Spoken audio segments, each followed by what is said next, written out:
Bueno, ya tenemos 4 ya. Ok. Hay quórum para que podamos ir empezando. ¿Alguno le pudo dar alguna mirada a alguno de los artículos o al tema de TCP, de nivel de transporte?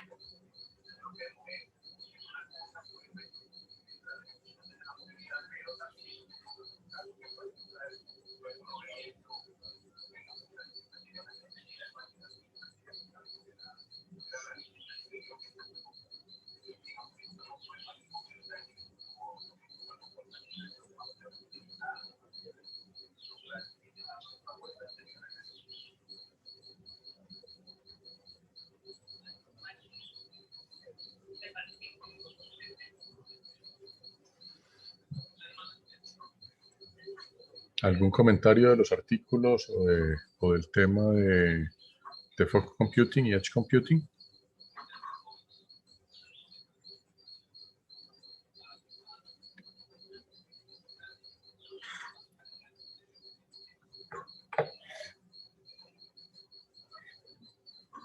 Hola. Santiago, te estamos oyendo con un eco exótico. No, sí, es que aquí está el computador que, entonces, pues, ya te imaginarás qué pasa cuando hablo y el mismo audio del computador vuelve a quedar en el micrófono. Ya. Bueno, pues, profe, yo tengo una pregunta y es que, ¿cómo funciona exactamente lo del Edge, lo del fog computing? Porque es que, o sea, eso significa que las estaciones estas tendrían para resolver las peticiones que tendrían los usuarios, ¿no? ¿Eso es lo que significa? Pero Sí, entonces, ¿de qué tamaño vendría a ser o cómo sería como la estructura para que éstas pudiesen atender pues, peticiones de los usuarios o estarían más o menos como dedicadas? lo que pasa es que eso depende cómo lo segmentes. Por ejemplo, a ver, hay una estrategia de fog computing que se utiliza en las redes de IPTV, por ejemplo, o en algunas redes de televisión por cable. Bueno, sobre todo los sistemas de IPTV. Para ponerte un ejemplo como muy a la mano, donde en los gabinetes que están en las esquinas de las cuadras o en las entradas o en los sótanos de los edificios, montan un servidor, puede ser un servidor pequeño, un servidor de rack, no muy grande, que hace de caché para cierta información, por ejemplo, para tener almacenar las películas que los usuarios de esa unidad residencial más ven o de esa cuadra más ven, o para tener almacenados también los sitios web más cercanos o las aplicaciones más utilizadas por los usuarios. Entonces, eso implica que ahí se puede utilizar un equipo relativamente pequeño. Eso sí, pues al ser un equipo que está básicamente en exteriores, etcétera, pues tiene que tener unas características ya de hardware particulares. O la otra opción es poner pequeños centros de datos distribuidos en ciertas zonas de las ciudades, de tal manera que los usuarios perciban algo similar, es decir, que el acceso a las aplicaciones sea mucho más cercanos. Si nos vamos al caso de las redes celulares, normalmente los operadores celulares suelen tener como unos puntos de concentración de información. Y allí es donde suelen poner, digamos, esos equipos del fog para no tener que ir hasta una nube que en algunos casos está en otro país. Por ejemplo, Claro Panamá y Claro Costa Rica tienen sus centros de datos aquí en Colombia. Es decir, comparten el centro de datos con Colombia. De tal manera que ellos, por ejemplo, tienen que utilizar muy bien la estrategia fog para que, para que los retardos no sean tan altos.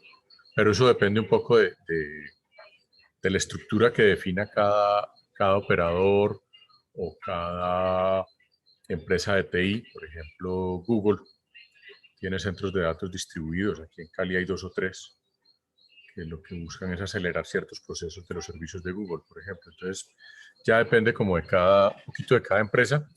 Y el tamaño, digamos, de esos centros de datos también varía. Puede ser desde un servidor montado en un gabinete por ahí en una esquina o en un sótano de un edificio, hasta un pequeño centro de datos como el que podríamos tener en la universidad, por ejemplo.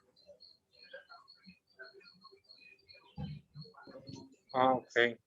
Y también otra era que hablaban sobre que como las FOG estarían más cerca de los usuarios finales, se ahorrarían en como, o sea, tendría ventajas al momento que, por ejemplo, no tendría que ponerle mucho empeño a lo del delay, o sea, como a tratar el delay, porque el delay sería, pues ahí ser cortico, entonces decía eso que daba oportunidades para que se enfocaran en otro tipo de pues, problemas o otro, como para hacer protocolos que les ayudaran a resolver otros problemas. Entonces, pues ahí me daba como la curiosidad de qué otros, o sea, cuáles serían como los principales problemas que tendría el FOC, o sea, como para que le dediquen eso que no le van a dedicar al delay o a retardo o a todo. En un esquema de fog, vos de alguna forma tenés servidores replicados. Y entonces uno de los temas críticos es mantener la información actualizada entre los diferentes servidores. Es decir, que si vos vas a hacer una consulta, por ejemplo, si vos vas a hacer una consulta en un banco, vos vas, haces un retiro en un cajero ahora, o mejor, vas y consignas plata y luego vas a hacer la consulta de cuánto tenés en la cuenta, te tiene que aparecer reflejado cuánto consignaste, ¿ya? Entonces, el tener digamos, esa información sincronizada entre sistemas que están distribuidos geográficamente es un tema complejo. La orquestación de servicios también, porque vos tenés el mismo servicio también distribuido entre varias máquinas que están en lugares geográficos distintos y tenés que mantener adecuadamente sincronizados esos servicios, tenés que saber quién le va a responder a quién. Es decir, si yo, usuario sentado en un computador en Jamundí, abro un servicio de un operador X, ¿quién es el que me va a responder a mí? Porque no me puede responder un servidor en Cali y otro en Miami, por ejemplo. Porque entonces va a haber pérdida en la consistencia de información. Entonces, todo ese tipo de cosas, pues obviamente son detalles que terminan siendo mucho más complejos y que pueden consumir más tiempo que simplemente el manejo del retardo. Sí, claro, porque por ejemplo en la cantidad de información que se supone que hay en el Internet en este momento es enorme, entonces decidir cuál va a estar guardada en dónde y cómo actualizarla, pues es bastante complejo. Por ejemplo, eso me recuerda, digamos, una analogía sería la de los canales de televisión, que tú nos contabas que hay unas cajas y pues los canales más usados pues cambian rápidamente, pero los que no, pues toca buscarlos o si no, como que le tienen que delegar, digamos, la responsabilidad de mandar los datos a otros y pues se forman como unos loops internos porque obviamente si no lo tiene, tiene que encontrar al que lo tiene, entonces toca hacer una búsqueda o pedir la información a un centro principal, no sé, algo así. Entonces, Exactamente. entonces no siempre va a ser como que el retardo va a ser bajo, sino que a veces incluso va a ser mayor, podría ser hasta mayor. Claro, el retardo puede llegar a ser hasta mayor si no se tiene claramente ubicado esa información. O sea, y a quién debe consultar. ¿A quién debe consultar quién para que la información esté disponible lo más rápido posible? Y que se mantenga la consistencia. Lo importante es la consistencia. Claro. El problema es cuando se pierde la consistencia de la información, porque la información en dos bases de datos es distinta. Eso es mortal en cualquier sistema de información. Y digamos que ese concepto de los servidores espejo es un concepto que existe hace muchísimos años. Lo que pasa es que ahora con el concepto de fog computing, se vuelve mucho más complejo porque ya no es simplemente un servidor y espejo, sino que desde hacia el usuario es el mismo servidor que está montado en algún lugar de la nube. Entonces no es simplemente yo escojo conectarme a tal o cual servidor, es como se hacía antes, o sea, casi que uno manualmente escogía el espejo al que uno se iba a conectar, sino que ahora eso es completamente transparente para el usuario. Entonces es el mismo sistema el que debe resolver eso y mostrarlo de forma completamente transparente al usuario.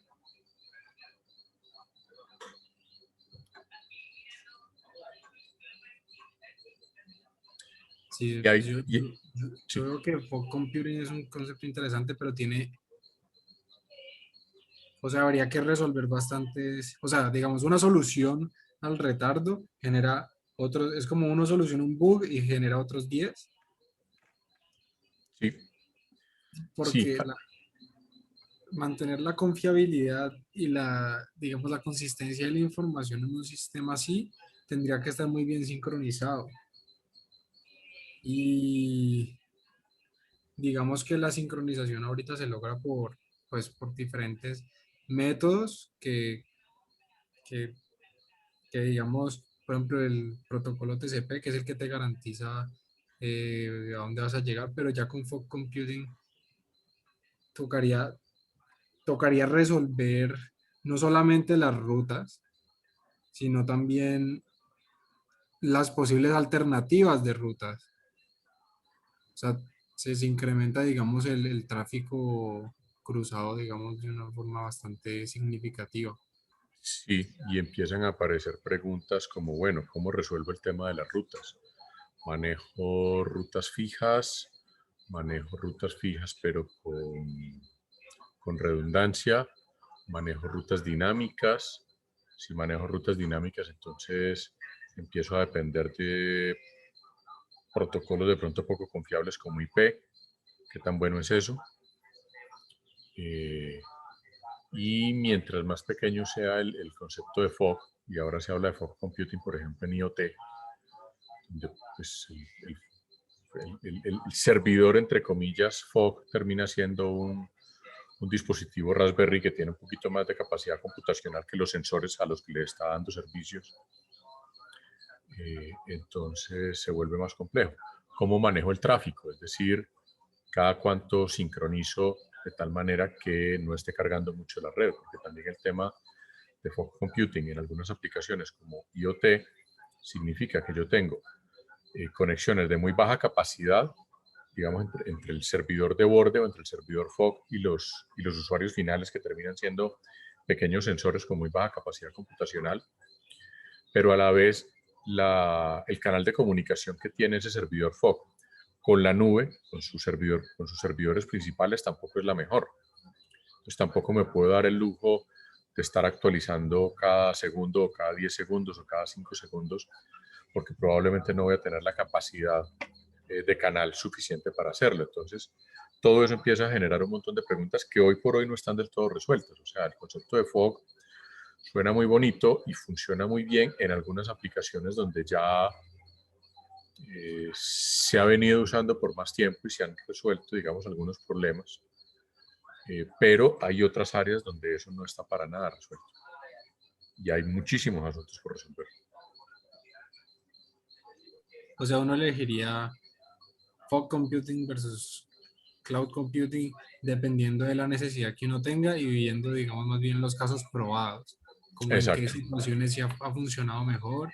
Y pues mientras se desarrolla, pues tocaría es como más bien observar cómo hacia qué tipo de problemas se están resolviendo. O, o ir haciendo experimentos y afinando los propios casos. Es decir, si yo tengo que dar una solución con FOC para un problema particular, pues me toca probablemente ir ensayando cuál es el mejor ajuste del sistema y de la red para que el sistema funcione, para que el caso funcione.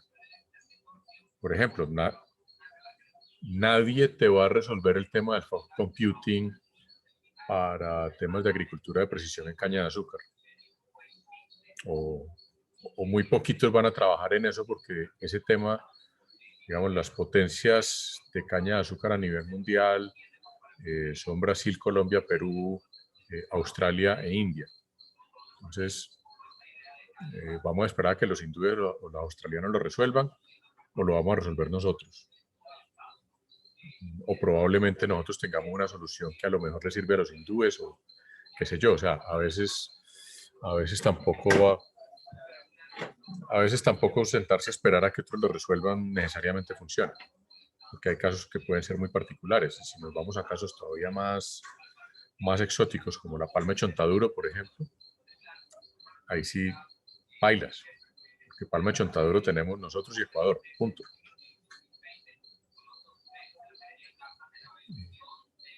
Entonces hay que ir mirando, y hay que probablemente mirar qué cosas se han hecho y ver cómo se pueden ir ajustando a casos particulares nuestros, donde pueda ser aplicable fog computing.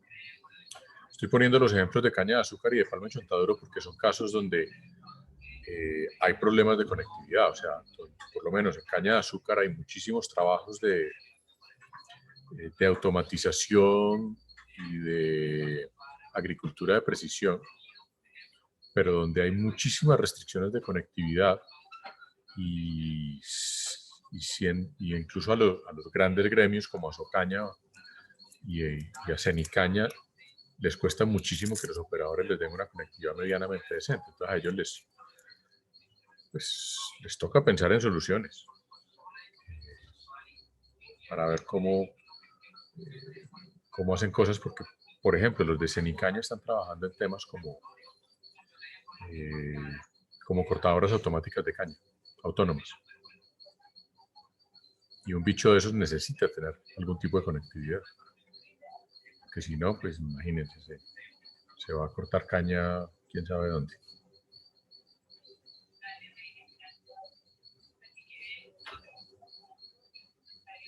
Entonces ahí, digamos, el mensaje allí es, hay muchos temas por solucionar y muchos de esos temas probablemente nos toque solucionarlos a nosotros para aplicaciones particulares que sean muy de nuestro entorno.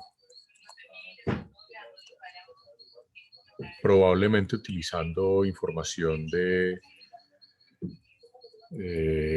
casos que de alguna manera se puedan parecer. O simplemente, pues, haciendo desarrollos propios que nos permitan dar solución a esas arquitecturas para nuestros entornos.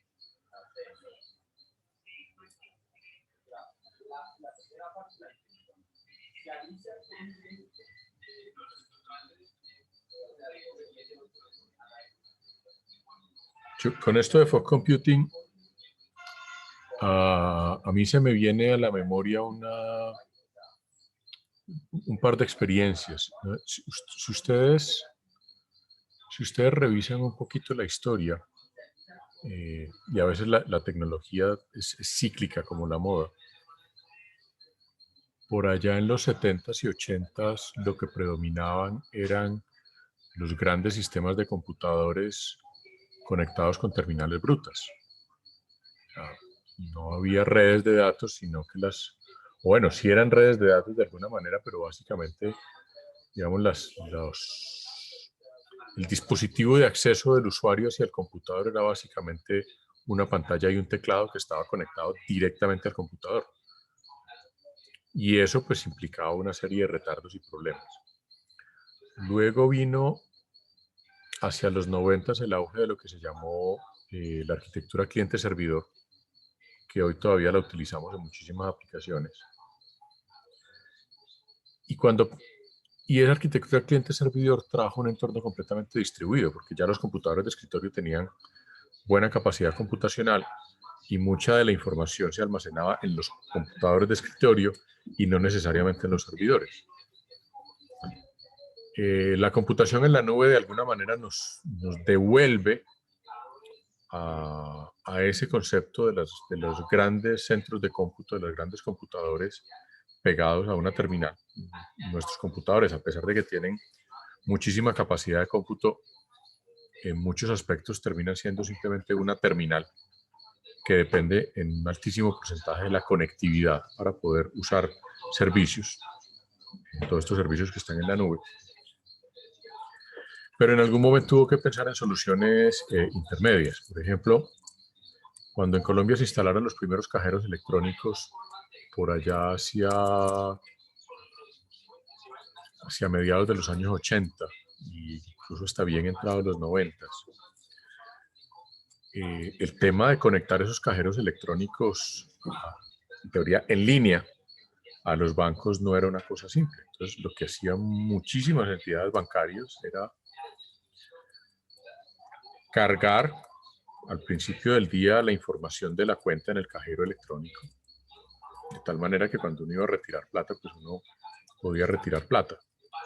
Pero si uno, por ejemplo, iba a las 9 de la mañana a una sucursal, consignaba 1.000.000 de pesos y a las 10 de la mañana iba a sacar 500.000 pesos a un cajero, bailes, porque eso no aparecía reflejado todavía en el cajero. Y la forma como en ese momento se movían los datos era a través de redes tipo Rappi. O sea, básicamente un mensajero iba todos los días a las 6 de la tarde al cajero electrónico, sacaba las cintas magnéticas donde estaba almacenada la información, salía volado al centro de datos, cargaban esa y dejaba otras cintas puestas en el cajero con información actualizada, llevaba las cintas de datos a la oficina central del banco, cargaban la información y al otro día, a primera hora, había otro fulano en su moto cargando la información en el cajero electrónico. Y esas eran las redes de comunicación en ese momento. Entonces, de alguna manera, con el fog computing, digamos, podemos estar, entre comillas, replicando una situación similar, ya no con el Rappi mensajero, pero sí en el sentido de que la información no necesariamente está actualizada en el mismo instante en que se actualiza en el sistema principal o en la nube, sino que puede haber un retardo. Y hay que saber manejar ese retardo para poder mantener la consistencia de la información.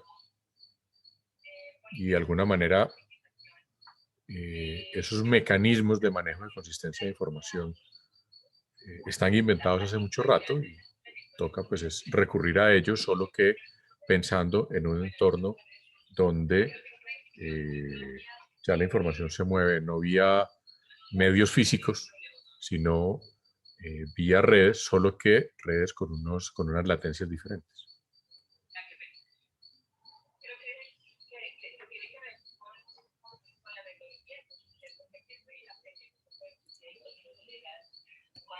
¿Cómo así? O sea, por los medios, no se enviarían los datos por medios físicos, sino por redes, o sea, Sí, redes de datos, solo que, digamos, lo que hay que tener en cuenta es que la información no necesariamente se actualiza de manera inmediata, sino que puede haber unos retardos en la actualización de la información.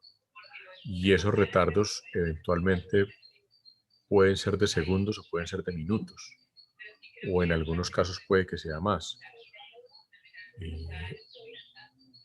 Y eso hay que tenerlo en cuenta para poder mantener la consistencia de la información. pero entonces en el caso de fog computing, literalmente cada sitio grande de fog computing, ¿cierto? Digamos, que esté concentrado, tendría que tener petabytes de almacenamiento para poder, digamos, mantener la cantidad de información que se está solicitando, ¿no? No necesariamente, pero sí tendría que tener una capacidad suficiente para poder mantener la información actualizada y sobre todo una cierta tasa de refresco de información que por lo menos a ojos del usuario le haga parecer al usuario que la información efectivamente está actualizada al instante, cuando en realidad no es así.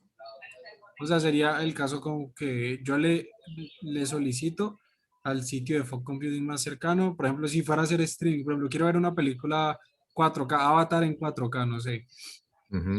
Entonces, él me mandaría directamente a un sitio donde está la película o él solicitaría la película a una tasa mucho más rápida que yo y le intentaría bajar como en tiempo real. Puede Y ser como cualquiera de las dos. está pasando, puede ser cualquiera de las dos. Puede ser cualquiera de las dos. Y ya va a depender un poco de qué tanta demanda tenga la película Avatar en 4K sobre ese servidor. Si vos sos definitivamente el único usuario que va a ver que está solicitando o que durante un cierto periodo de tiempo ha solicitado la película Avatar en 4K, probablemente para ese sistema sea más práctico redirigirte al sitio principal que descargar la película mientras te la envía a vos. Pero ahí quedaría como un factor de decisión bien importante, ¿no? Porque hay que decidir cuánto tiempo es un tiempo prudente para mantener los datos, porque obviamente si es una red muy, digamos, divergente en los datos que se están consultando, que se están solicitando, pues en realidad el tiempo prudente de mantener la información va a ser muy bajito y pues Sí, se va a mantener, digamos, una alta latencia, porque no, o te redirige o estaría solicitando constantemente información. eh, sí, efectivamente, efectivamente. Y ese es otro, digamos, ese es uno de los temas complejos para manejar, y es cuál es el periodo de tiempo en el cual yo analizo la información para determinar cuánto tiempo mantengo un contenido, eh, qué tan, qué tan solicitado realmente es ese contenido para mantenerlo almacenado en ese entorno cercano, en ese fog, o si más bien redirijo al usuario.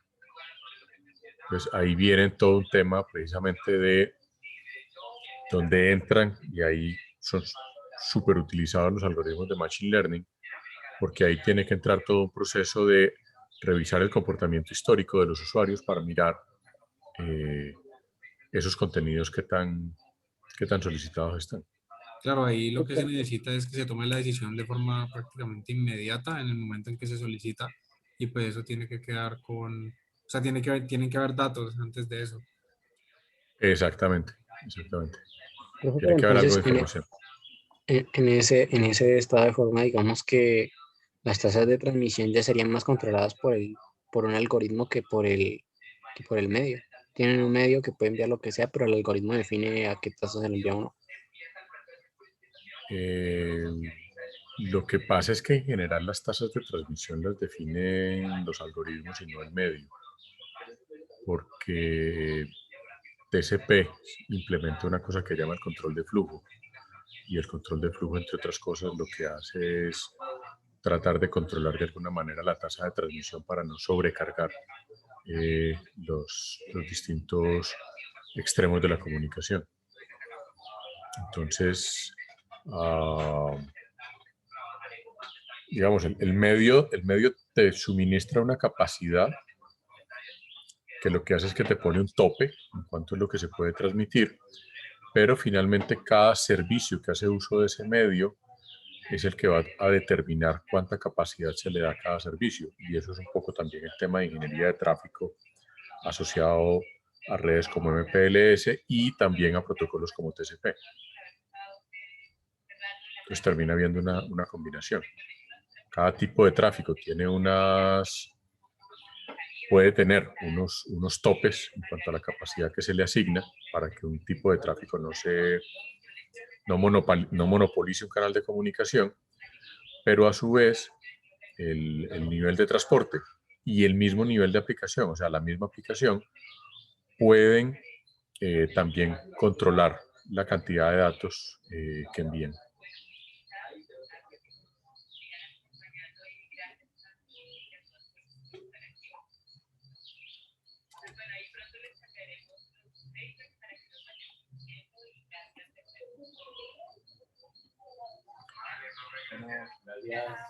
Bien, como ven, este es un tema que tiene de largo y de ancho. O sea, es un tema eh,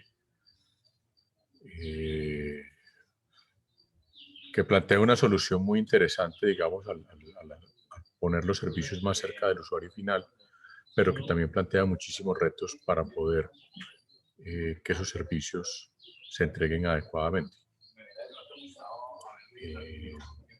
Y aunque es un área que ya lleva algunos años en estudio y en implementación, porque muchos de las grandes empresas proveen este servicio desde hace muchísimos años. Digamos, el término, aunque el término fog computing viene de hace unos 5 o 6 años atrás, realmente el tema de hacer, de manejar el caché de cierta información para estar más cerca de los usuarios es algo que existe hace cerca de 20 años. Tal vez la primera empresa que trabajó sobre estos algoritmos y que desarrolló estos algoritmos se llama Akamai. Probablemente muchos de ustedes es la primera vez que oigan ese nombre, pero digamos, detrás del caché y de la rapidez con que responden muchos sitios web, está esa empresa. Si ustedes se fijan, cuando uno busca cosas en Google o en cualquiera de estas, en algún momento aparece un servidor de Akamai. Y si mal no recuerdo, en las búsquedas que ustedes hicieron, en el traceroute que ustedes hicieron, en muchos casos les aparecieron dispositivos Akamai por ahí metidos. Entonces, el concepto fog es relativamente nuevo, sin embargo, la idea no es tan nueva como tal, solo que el concepto fog, digamos, ya se extiende no solamente a sitios web, que fue el concepto original donde apareció Akamai, sino a diversas aplicaciones que están disponibles en la nube y que simplemente se ponen más cerca del usuario. Y hay todavía muchísimas cosas por solucionar en este concepto de fog, puesto que pues, de llevar una idea que en principio parece sencilla a la práctica en una red de comunicaciones tan compleja y tan grande como es la Internet hoy en día, pues no es tan trivial. Entonces allí hay todavía muchos retos y muchas cosas por solucionar, donde pues hay oportunidades para hacer muchísimas cosas todavía. Sobre todo, insisto, si pensamos en todos estos temas de Internet de las cosas, ciudades inteligentes, redes eléctricas inteligentes, etcétera, etcétera. Bien, dicho esto, y si no hay más comentarios,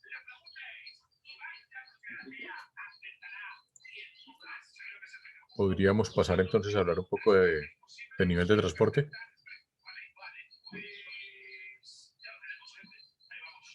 Sí, profe. Ok, vale. Bien, como les decía el martes, el nivel de transporte tiene una serie de características básicas. Voy a compartir una presentación que es de Tannenbaum, un material de apoyo del libro de Tannenbaum. Y no me he tomado el trabajo de traducirla todavía, la verdad. Así que, bueno, va a estar en inglés la presentación. Lo primero que hay que decir es, como muestra ese dibujito en esta diapositiva, el nivel de transporte o la capa de transporte es la primera capa extremo a extremo del modelo OSI. ¿Qué significa eso? Que el nivel de transporte lo implementan ya los hosts o los computadores como tal, o sea, los extremos de la comunicación. No la implementan ni enrutadores, ni switches, ni ningún dispositivo intermedio.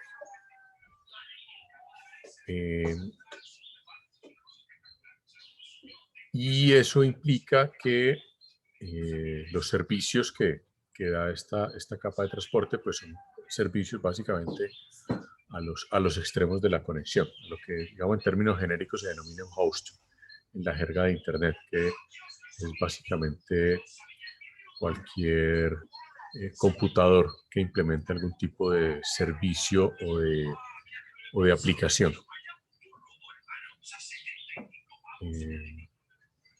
En el libro de Kurt Rose hay un ejemplo que me pareció simpático. De pronto, a veces no es tan fácil de entender, pero me pareció simpático. Y él dice, mire, el nivel de transporte, imagínese usted que hay dos familias en dos lugares distantes de un país, donde hay un montón de primos, y esos primos se escriben cartas entre ellos y utilizan el correo tradicional. Entonces, cada primo le escribe a su respectivo primo en la otra ciudad. Supongamos que unos están en Cali y los otros están en Riohacha, a poner un ejemplo así más o menos lejos. Entonces, cada primo de Cali le escribe una carta a su primo favorito de Riohacha, le pone el nombre, la dirección, todos los datos que normalmente se ponen. Y entonces resulta que en cada casa hay un respectivo primo, Ana y María, por decir algo, Ana en Riohacha, María en Cali, que lo que hacen es que recogen las cartas de todos los primos y las llevan a la respectiva oficina de correo y ya el correo se encarga de lo demás. En el otro extremo de la comunicación, la respectiva prima de Cali, María, va al correo o va al buzón de correo, recibe las cartas, selecciona los sobres y se le entregan a cada uno de sus primos. Eso es fundamentalmente lo que hace el nivel de transporte, en el sentido de que la casa es como el host y estas primas, Ana y María, son como el servicio de transporte. Y el servicio de correo es el protocolo IP, es decir, cada uno se encarga simplemente de entregarle la información a quien corresponda, pero no le preocupa eso, cómo diablos llega de Riohacha a Cali o de Cali a Riohacha. Pues, digamos, un problema de terceros. Entonces, en ese orden de ideas es que se dice que el protocolo de transporte es un servicio extremo a extremo. Y allí entran,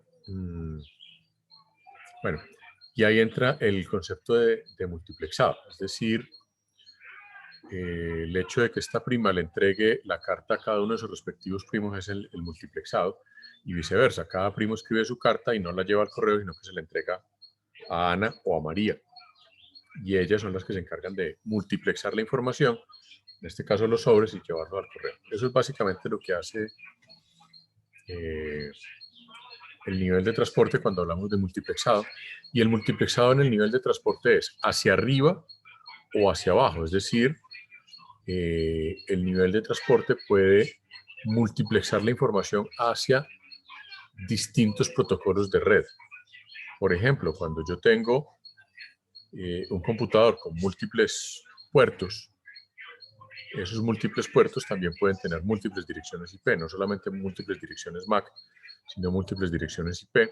Y si a eso le agregamos que últimamente existe una cosa que llama el multihoming, es decir, que un computador puede estar conectado simultáneamente por 2 o más puertos a la red y estar enviando datos de forma más o menos indiscriminada por cualquiera de los puertos, es el nivel de transporte el que se encarga de controlar eso, es decir, de saber cómo multiplexa hacia abajo, hacia los diferentes niveles IP, y qué paquete o qué segmento de información, que es el término segmento, es el término que se suele utilizar en el nivel de transporte. ¿Qué segmento de información va hacia dónde? Y es el que se encarga de garantizar que efectivamente hay una conexión con el otro extremo antes de iniciar, o antes de despachar los datos por la red. O sea, antes de empezar a entregarle datos al nivel de red, una de las cosas que puede hacer el nivel de transporte es establecer esa conexión o identificar quién es el otro extremo. Y eso permite hacer lo que hacemos hoy en día. O sea, hoy en día nosotros tenemos múltiples pestañas de navegador abierta, podemos tener aplicaciones que hacen uso de la Internet abiertas, mientras por otro lado hacemos otra cosa. O sea, podemos estar transfiriendo archivos por un lado, mientras por otro lado estamos enviando y recibiendo correos electrónicos o chateando o diferentes cosas. Y eso es por el concepto de socket que ya mencionamos también y que ustedes conocen de cursos anteriores, donde el socket está conformado por la combinación puerto de nivel de transporte, puerto TCP o puerto UDP, dirección IP fuente y dirección IP destino y puerto destino, de tal manera que eso le permite al nivel de transporte mantener un control sobre cada una de las conexiones y manejarlas de manera individual. De tal manera que ese es el multiplexado, de tal manera que esas direcciones, esos puertos, están identificadas de manera única e inequívoca en cada conexión. Porque de lo contrario, pues imagínense el sancocho que sería esto, mandando datos o solicitando datos donde no es. Ahora, sobre los puertos, un pequeño, bueno, aquí está la quíntupla que define el multiplexado. Puerto de envío, puerto fuente, dirección fuente, puerto destino, dirección fuente destina y protocolo de nivel de transporte. Me había olvidado que cuando hablamos de socket, en el socket también se incluye el protocolo. Hoy en día, pues, es TCP o es UDP. En algún momento, pues, hubo más protocolos de nivel de transporte, de tal manera que puedo identificar de manera única la conexión. Ahora, con respecto a los puertos, hablábamos la clase pasada de los puertos bien conocidos. Estos puertos están, por un lado, definidos en una RFC o en varias RFCs. En este caso es la 6335, es una de las más, creo que es la más reciente, si no estoy mal. Pero además estos puertos se actualizan permanentemente en algo que se llama la IANA.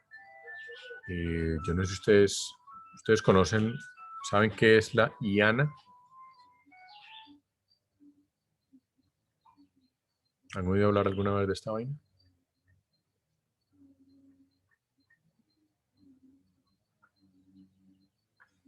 No, profe. Bueno, entonces vamos por acá.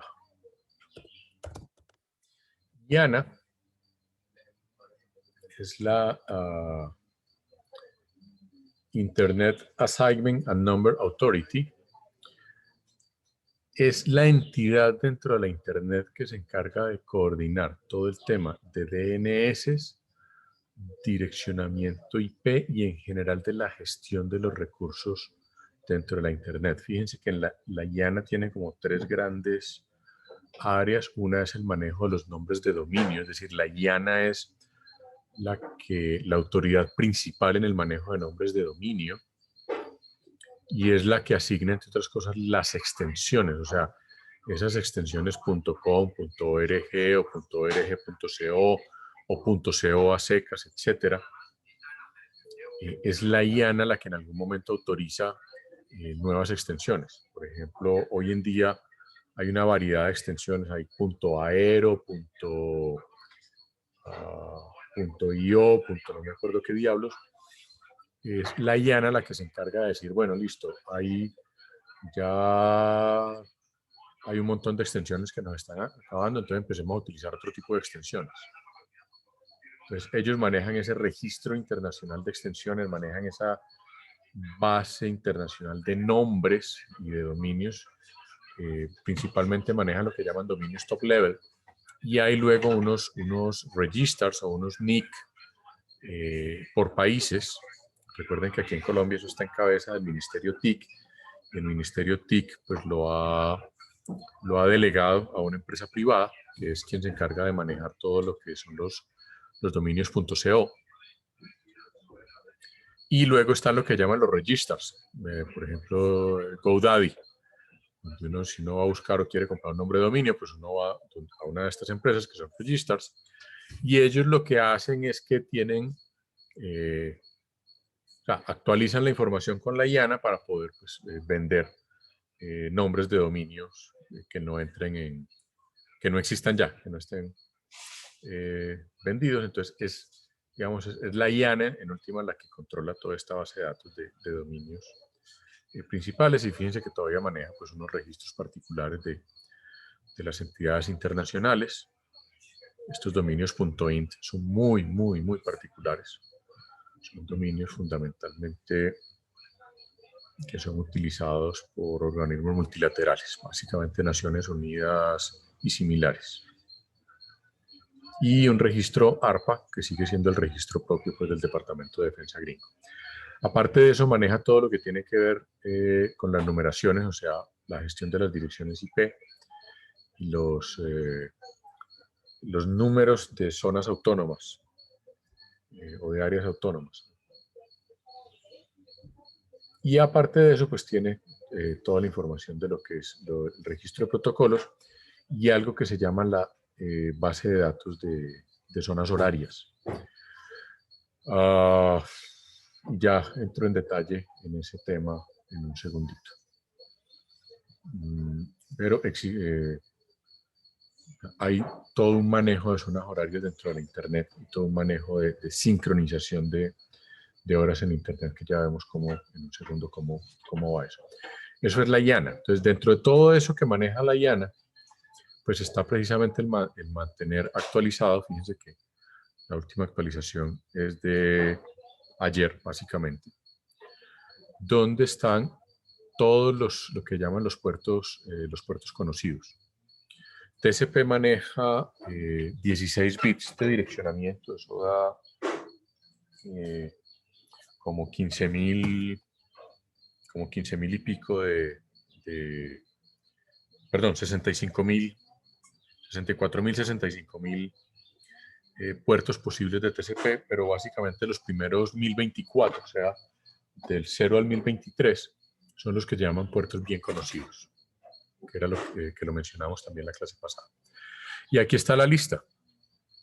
Y aquí aparecen, entre otras cosas, quiénes fueron los que en algún momento asignaron esos puertos. Si ustedes buscan el nombre John Postel, es uno de los creadores del protocolo TCP, pues, por supuesto fue uno de los que asignó varios de estos puertos.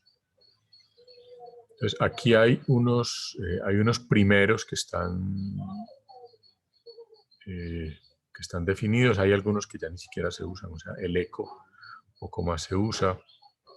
Este discard es muy propio, muy interno del TCP. El daytime es uno de los protocolos para manejo de zonas horarias, para poder, sobre todo es para manejar los cambios automáticos de zona horaria en los países que manejan cambios de zona horaria, de hora de verano y hora de invierno. Fíjense que hay unos muy exóticos, como la frase del día. Estos son puertos que ya no están en uso, pues hace muchísimos años que esto de la frase del día no se maneja. Digamos, en los primeros sistemas de Internet y de TCP se mandaba eso a través de los diferentes servicios que en ese momento existían. Si vamos hacia acá, pues empezamos a encontrar ya algunos que sí son conocidos como FTP, que es un puerto 20 y 21. El SSH, que es el puerto 22, que todavía se usa bastante. El Telnet, que tampoco es tan utilizado hoy en día por temas de seguridad.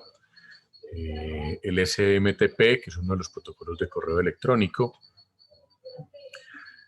Luego está el Newsfeed, que es otro que poco más se utiliza hoy en día. Fue muy utilizado hasta finales de los 90s. Yo no sé si los sistemas de prensa todavía utilizan Newsfeed, pero digamos era uno de los protocolos que se utilizaban para los cables internacionales, cuando los grandes periódicos empezaron a hacer uso de la Internet, puesto que, y aquí me voy a devolver un poquito en la historia, antes de que se popularizara la Internet, los cables internacionales llegaban a los periódicos a través de un sistema que se llamaba el Telex, que era un protocolo que data de los 50, 300 bits por segundo, y era, digamos, el mecanismo de correo electrónico de la época, pues, al que tenían acceso realmente pocas personas, pero bueno. Y el Telex, de alguna manera, fue reemplazado por este Newsfeed, que era como el mecanismo de agencias de noticias, entrada la Internet. Este ICP es otro protocolo de mensajería que hoy en día tampoco es muy utilizado, pero que ahí queda. Este Display Support Protocol, si mal no me falla la memoria, era para estas terminales antiguas que se utilizaban también y que eran los que se conectaban a un pequeño dispositivo que a su vez estaba conectado a la Internet.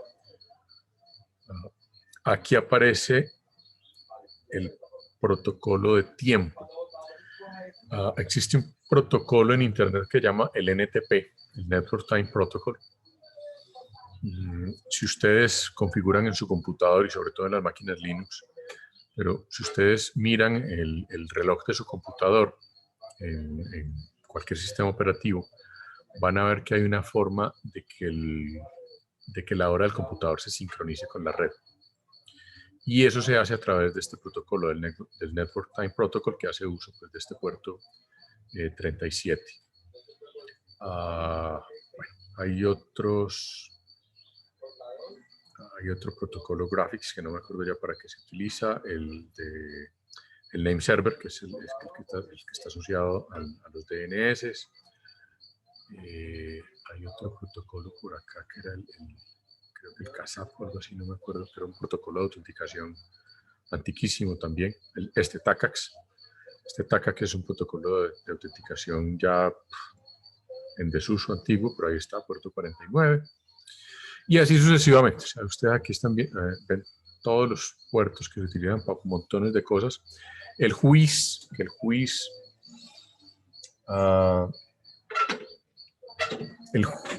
es poco utilizado hoy en día, creo, pero si ustedes van a una página de estas de Register tipo GoDaddy o cualquiera de ellas, o incluso si escriben juiz en el navegador, esto es básicamente un protocolo para uno saber quién es el dueño de un determinado dominio. Le aparece a uno quién es el registro de ese dominio. Y uno puede saber, por ejemplo, si un dominio que aparece, digamos, ser propiedad de alguien es un dominio que realmente pertenece a una empresa o una entidad, o es un dominio que simplemente alguien lo cogió para hacer negocio con el dominio.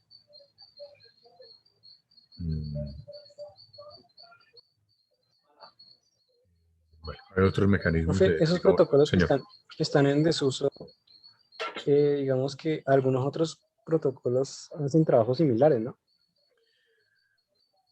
Hay algunos protocolos que terminan haciendo trabajos similares, o más bien, yo lo diría de otra forma.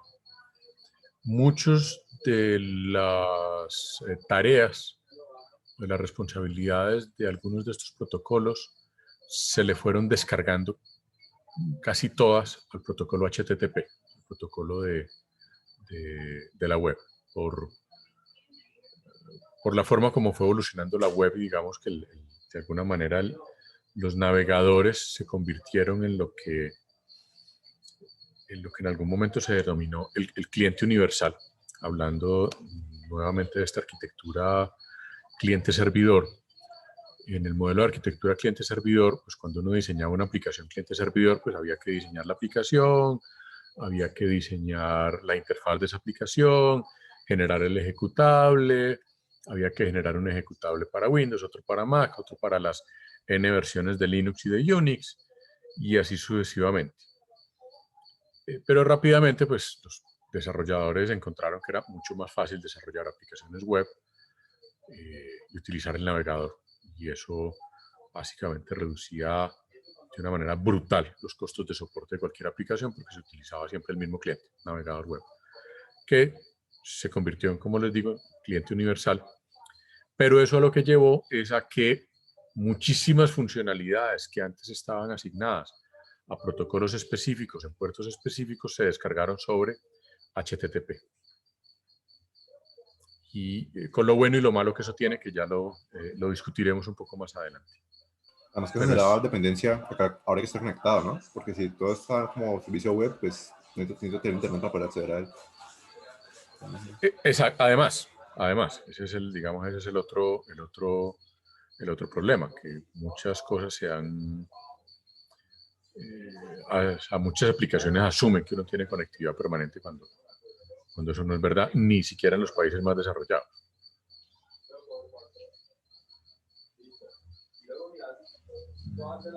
Bueno, otro TACAX.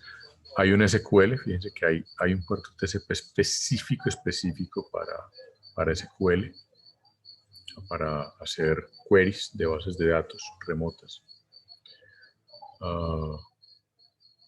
Como dice aquí, esto ya cambió un poquito, ya no es SQL-net, sino SQL*net. Y pues no necesariamente es utilizable hoy en día. Y luego vienen, bueno, el TFTP, que todavía se utiliza, que es una variante simplificada de FTP para ciertas aplicaciones. El Gopher es el abuelito de la web, para ponerlo de alguna manera. Y yo no estoy seguro si todavía se utiliza, o si existen servidores Gopher todavía activos. Pero bueno, ahí está definido todavía el puerto 70. Y si seguimos, pues ya llegamos al puerto 80, que es el HTTP, que se ha convertido casi que en el puerto comodín, entre otras cosas, por un lado, por lo que les decía ahora del cliente universal, y por otro lado, por un tema de seguridad. O sea, mientras menos puertos tenga que cuidar el oficial de seguridad, pues mejor. Entonces, pues, lo más cómodo es, abra solo un puerto y usted solucione, y haga lo que quiera con ese puerto, que yo no tengo que estar cuidando un montón de puertos o puertas abiertas.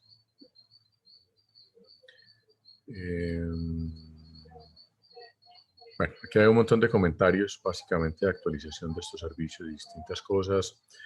Aquí aparecen otro montón de puertos que se utilizan para otras cosas. Fíjense, incluso hay puertos todavía para cosas de COBOL, pensando en las...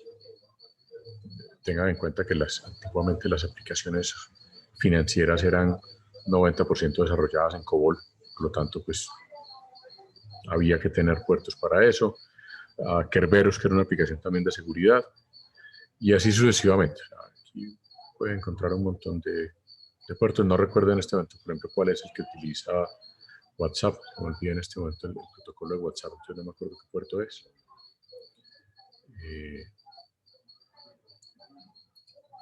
POP3, que es correo electrónico. Y así sucesivamente. Hay puertos, por ejemplo, como este, bueno, aquí está también el del Network Time Protocol, el 123, que básicamente funciona con el otro de TAN que veíamos antes. Y ahorita vi uno de Son RPC. ¿Quién me dice para qué cree que sirve este puerto? Son Remote Procedure Call.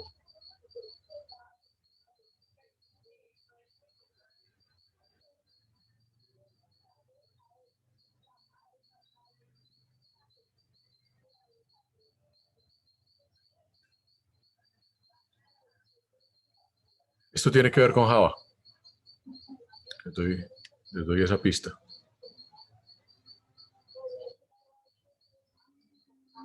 Bueno, claro que el RPC en Java está deprecated, ¿cierto? Creo que ustedes ya no lo utilizan. Pero pues RPC no será como, pues Remote Procedure Call suena como algo que es el servidor, ¿no? Como llamar procedimientos que está de otro lado. Sí. Sí, básicamente es era una rutina de Java, una instrucción de Java para mandar a ejecutar programas almacenados en un servidor remoto. Y el Sun es porque la empresa que originalmente desarrolló Java fue Sun Microsystems, que luego fue absorbida por Oracle.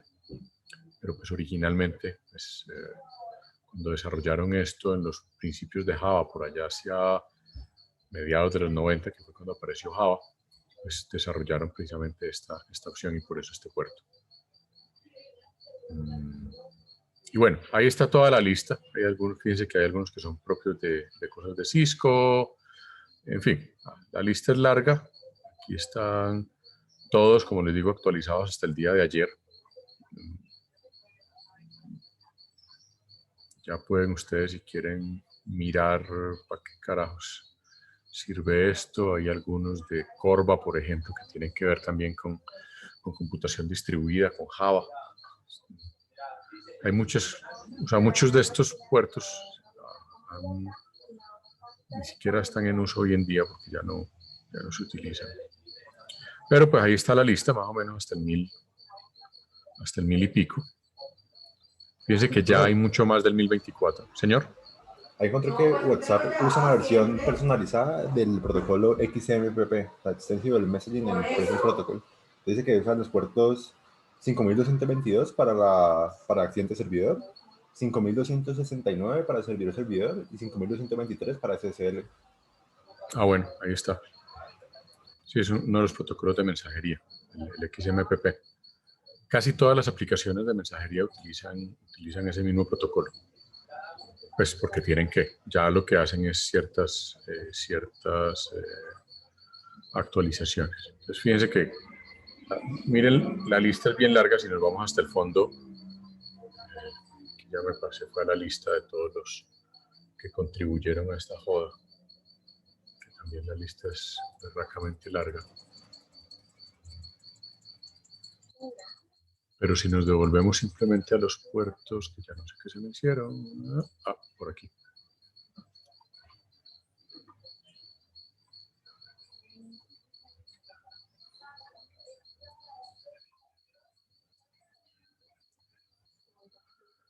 Fíjense que aquí, o sea, ya la definición de puertos va hasta el 40 y pico de mil, ¿sí?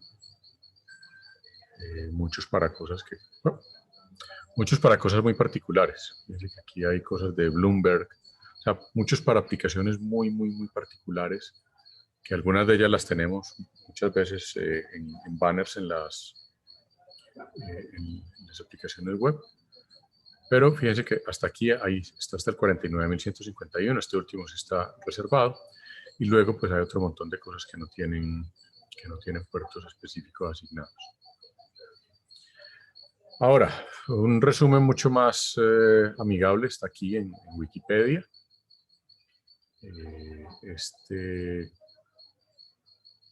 Aquí está la lista, primero los primeros 1024, que son los más conocidos, luego 1024 hasta 49.000 y pico. Como les dije, los que se consideran puertos bien conocidos son hasta el 1024 y de ahí para allá pues hay otros que no se consideran tan conocidos. Aquí está pues mucho más amigable, con una cierta explicación de para qué sirve cada uno de esos puertos. Este CUPS se sigue utilizando, pero sobre Linux, el Unix Printing Service, bueno, y sobre los sistemas que todavía utilizan Unix, que todavía hay muchos sistemas, sobre todo en el mundo del sistema financiero, que siguen utilizando Unix, particularmente todo lo que es el IRIX. Pero bueno, aquí está, como les digo, esta lista está un poquito más amigable. Pues ese tema de los puertos bien conocidos es uno de los temas claves de tanto de TCP como de UDP. En general el número de puertos suele ser el mismo para TCP y para UDP. Creo que no hay que yo recuerde, no hay ningún caso en el que utilicen puertos distintos. Por eso, para que no haya confusión, se adiciona en la quíntupla el protocolo que se utiliza para poder saber, bueno, yo puedo estar utilizando el puerto 80 con UDP o el puerto 80 con TCP.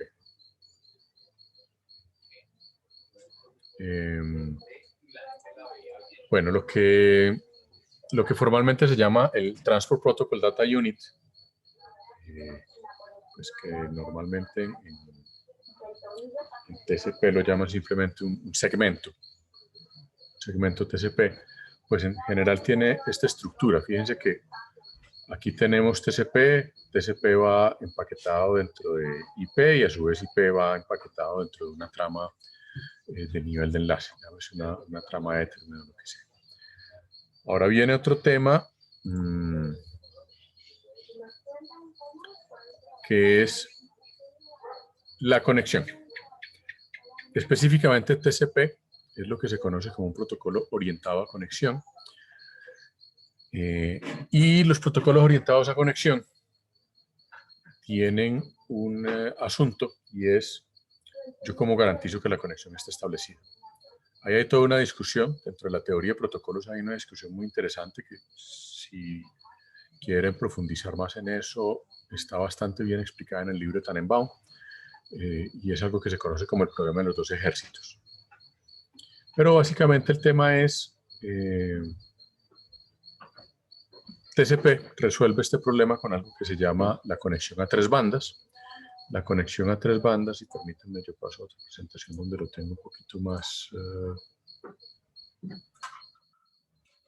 mejor dibujadito, una gráfica más bonita por lo menos.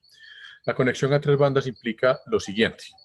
En el caso de TCP, quien va a establecer la conexión envía una trama que se conoce como la trama SYN, lo de sincronización, que es para abrir la conexión. Si el receptor recibe la trama SYN, entonces responde con una SYN ACK diciendo sí, acepto la conexión. Puede negar la conexión, o sea, si el receptor está ocupado o no tiene capacidad, lo que sea, puede enviar un SYN NACK diciendo no, gracias, no voy a abrir la conexión. Pero pues aquí estamos suponiendo, como diría un exalumno mío, el escenario feliz.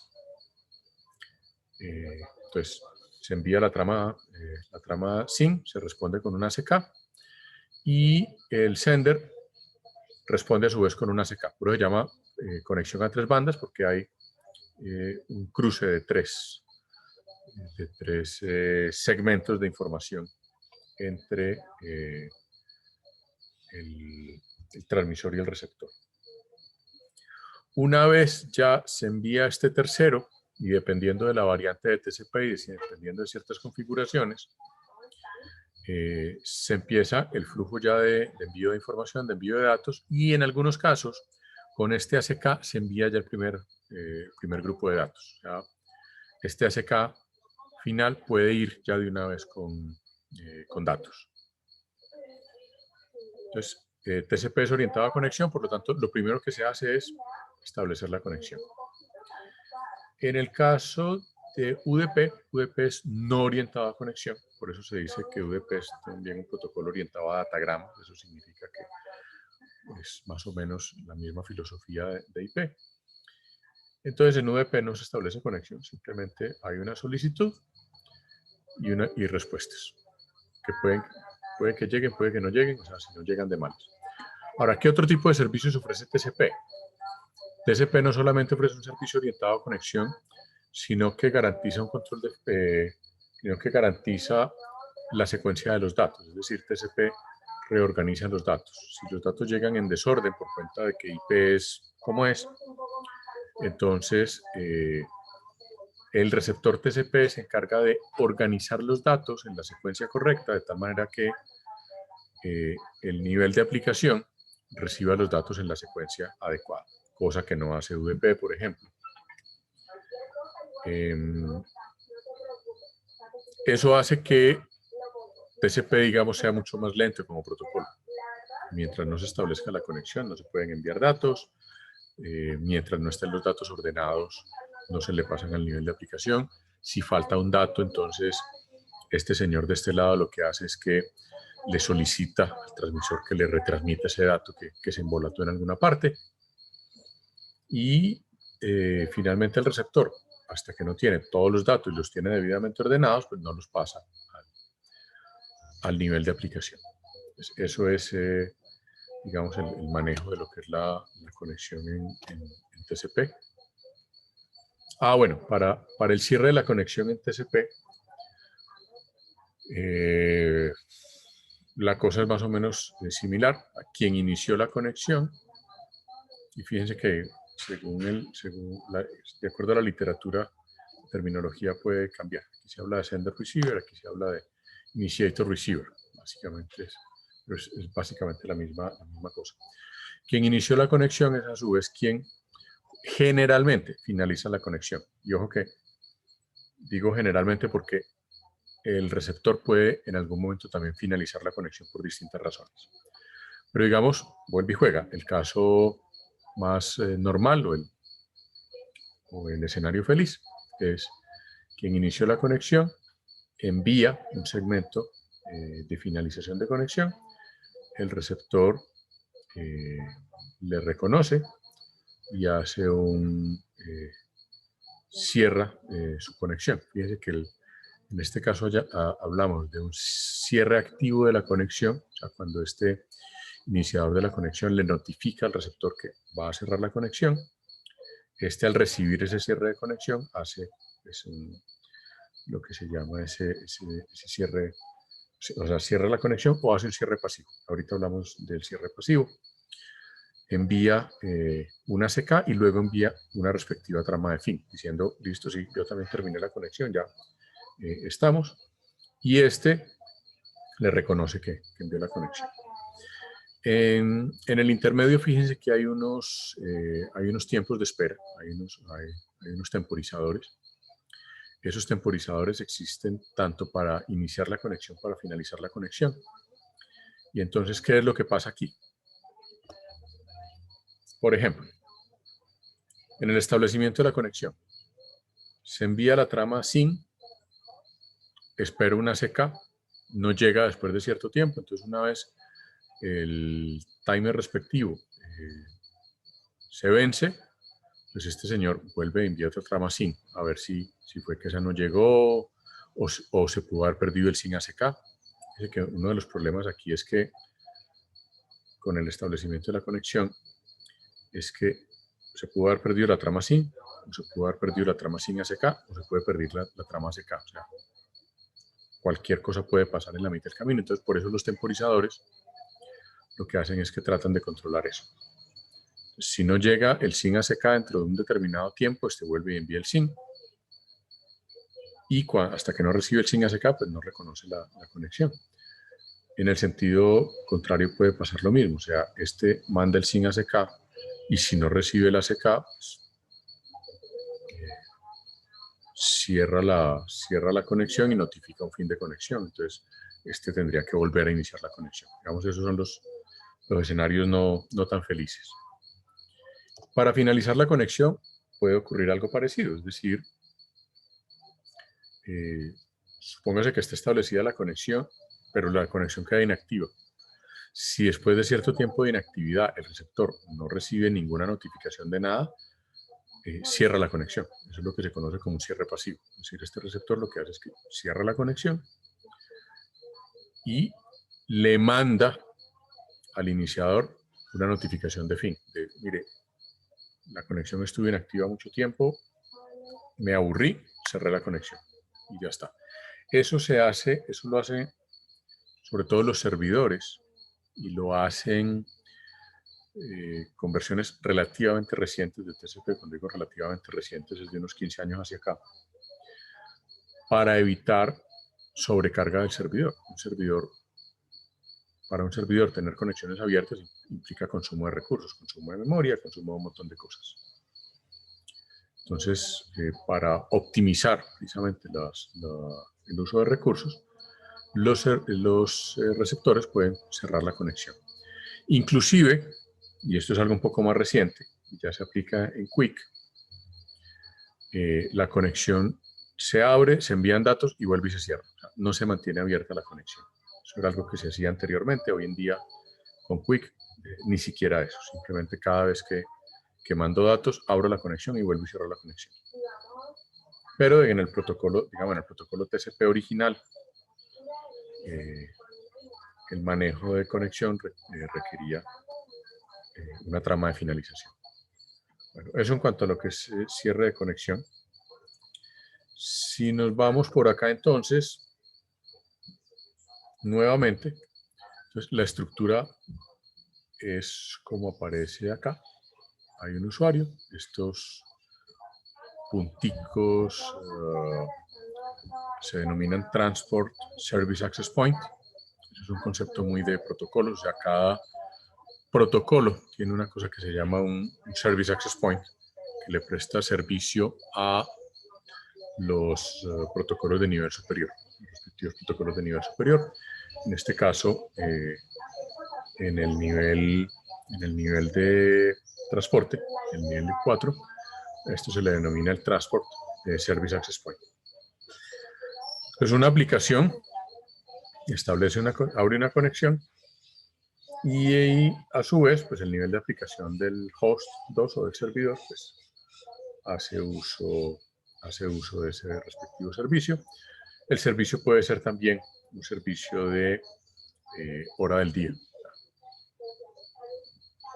zona horaria, hora del día, etc. Es decir, aquí un servidor puede suministrar ese tipo de servicios también de sincronización y de zona horaria o de actualización del reloj.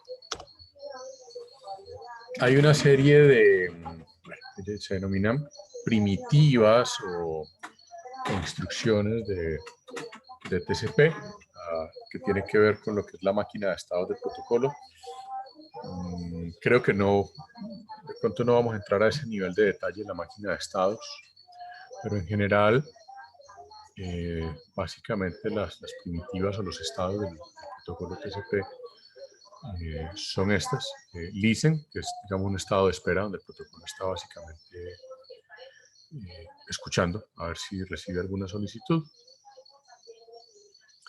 Luego viene connect, que es cuando esta máquina particular trata de establecer una conexión. Luego viene el estado send, que es para enviar información, el estado receive, que es para recibir información. Fíjense que básicamente cómo funciona la lógica de TCP. Envío información y espero respuesta. ¿Por qué tengo que esperar respuesta? Porque cuando yo envío información tengo que esperar a que el otro extremo de la conexión me confirme si recibió la información. Entonces, dentro del receive están los ACKs que me envía el otro extremo de la conexión, y esos ACKs deben tener la información del número de secuencia del dato que envió TCP, del segmento que envió. Eso significa también que los segmentos TCP tienen que llevar unos números, una numeración de secuencia. Esa numeración es finita y es relativamente pequeña, entonces cuando puede ocurrir que una máquina envíe un montón de datos, se le acaben sus números de secuencia, pues hasta que no reciba reconocimientos de todos los datos que envió, no puede volver a enviar datos, tiene que quedarse en ese estado de receive hasta que reciba pues, los respectivos ACKs. Para el manejo de los ACKs hay diferentes mecanismos y tienen que ver un poco con el control de flujo de TCP. O sea que de esto volveremos a hablar nuevamente cuando hablemos de control de flujo, pero en términos generales, dependiendo, digamos, de las características del canal de comunicación, sobre todo de la capacidad del canal de comunicación y de qué tan confiable o no confiable sea, los ACKs se pueden enviar segmento por segmento, es decir, yo receptor recibo un segmento, mando el ACK de inmediato, o existe otra técnica que se llama de piggyback, y es yo mando un montón de datos y el receptor lo que hace es que me envía una ACK como unificado, es decir, me manda no una ACK dato por dato o número de secuencia por número de secuencia, sino que me manda una ACK, digamos, de los últimos 10 que recibí. Tome, pum, recibí estos 10, todo perfecto, listo. Eso optimiza un poco el uso de recursos de red del TCP, pero se implementa dependiendo de lo que es la disponibilidad o la confiabilidad del canal. Y ahí entra a jugar un factor que mencionamos hace ya unas 2 o 3 semanas, que es, ¿se acuerdan que hablamos de un concepto que es el factor ancho de banda retardo?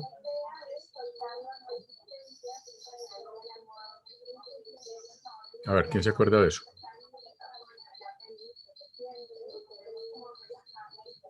A ver, muchachos, por favor, alguno. Ancho de banda retardo.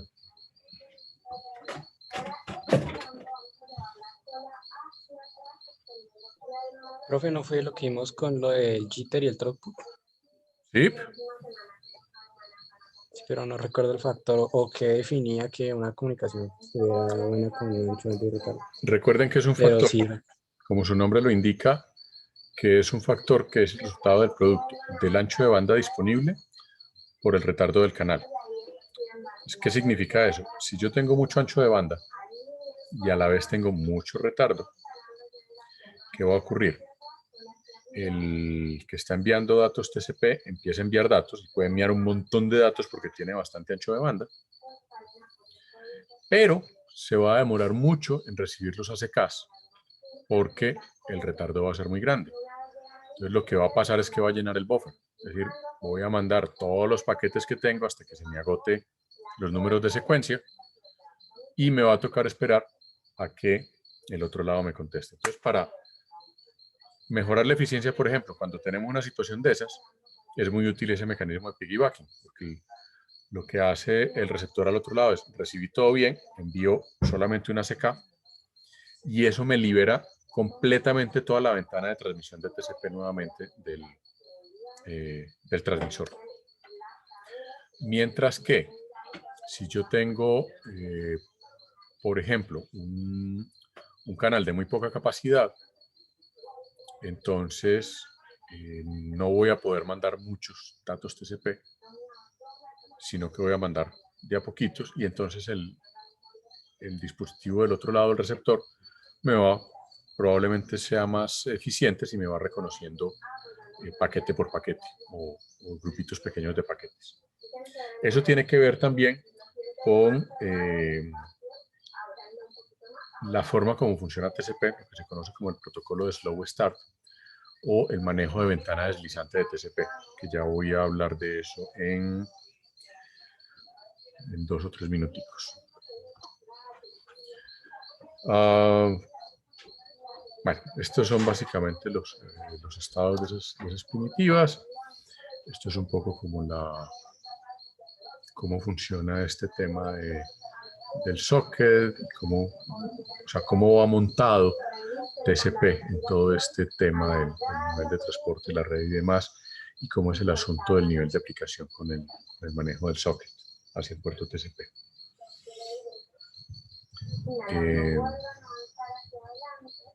Voy a saltar, y aquí me voy a salir de la presentación.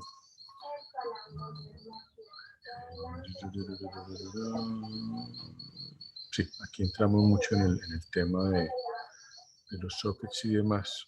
Voy a dejar esto pendiente y voy a saltar.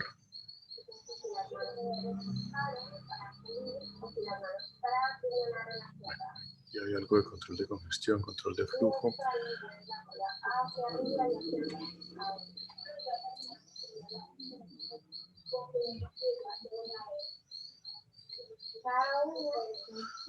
Voy a saltar a algo que estaba que se los mencioné en el Moodle, y es lo que se llama el protocolo de ventana deslizante o el mecanismo de Slow Start de TCP. TCP, por defecto, asume que el canal de comunicación es malo, que es poco confiable y que la capacidad es poquito. Digamos, ese es el supuesto por defecto de TCP. Recuerden que TCP fue creado en una época en que las redes de comunicación eran muy malas, muy poco confiables. Entonces, TCP no empieza a enviar paquetes de una vez, o sea, una vez se establece la conexión, TCP no empieza a mandar paquetes a toda, sino que empieza a enviar paquetes de a poquitos. O sea, envía 1 o 2 paquetes, espera el reconocimiento, dice, llegó bien, entonces abre el buffer de transmisión, entonces a la siguiente ya envía 4 paquetes. ¿Cómo? Aumenta gradualmente. Va aumentando gradualmente hasta que al final abre toda la ventana. De eso me di cuenta cuando estamos haciendo los experimentos con Mininet, es que inicialmente se transmitían muy poquitos datos y luego eventualmente llegaba al máximo de capacidad. Exacto. Exacto. Eso se conoce como el Slow Start y así funcionan todas las variantes de TCP, incluso hasta hoy en día. Lo que pasa es que hay unas variantes de TCP que digamos que ese slow no es tan slow. ¿Sí? Lo hacen un poquito más rápido. Pero básicamente siempre arrancan así. Van enviando pocos paquetes y en medida que van recibiendo reconocimientos, van enviando lo que se conoce como la ventana de transmisión. En el instante en que se pierda un paquete o se pierda un ACK, es decir, mando paquetes, no recibo reconocimientos, el TCP se devuelve. Depende de la variante de TCP, se devuelve al inicio y arranca otra vez desde cero, o se devuelve al estado anterior. Y allí, y si ustedes revisan, si son cacharreros con Linux y revisan todas las variantes de TCP que uno puede instalar en un Linux, van a encontrar que hay fácilmente por lo menos 10 variantes de TCP. Hay una muy común, o que es muy común en las máquinas Linux, que es la TCP Reno, por ejemplo. La otra se me olvida ahora cómo se llama, pero van a encontrar muchísimas variantes de TCP. Y el principal cambio entre una variante y otra suele ser, uno, el mecanismo de slow start y cómo reacciona ante pérdida de información, y dos, los mecanismos de control de congestión y control de flujo. Pues eso es digamos, lo principal dentro de TCP. Y allí en el Moodle pues hay unas simulaciones que les muestran a ustedes un poco cómo funciona eso. Dicho esto, nos podemos devolver entonces ya a hablar un poco de sockets y demás. Pero bueno, los sockets, como ya saben, es una interfaz de software, tarara, tarara. Dejemos hoy allí. Y la próxima clase, entonces, hablamos de un poco más de sockets y hablamos precisamente de control de flujo y control de congestión.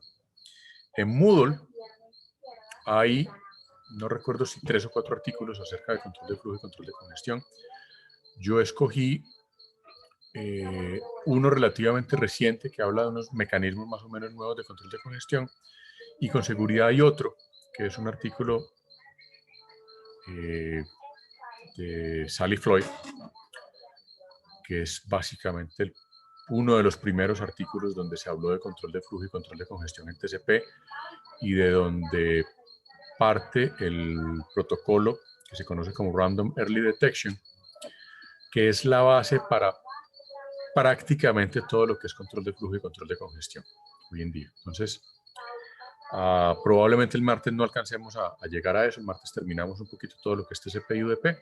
Probablemente hablemos un poquitico de control de congestión, pero con seguridad el jueves sí nos vamos a dedicar a fondo a control de flujo y control de congestión, porque allí hay un mundo gigantesco.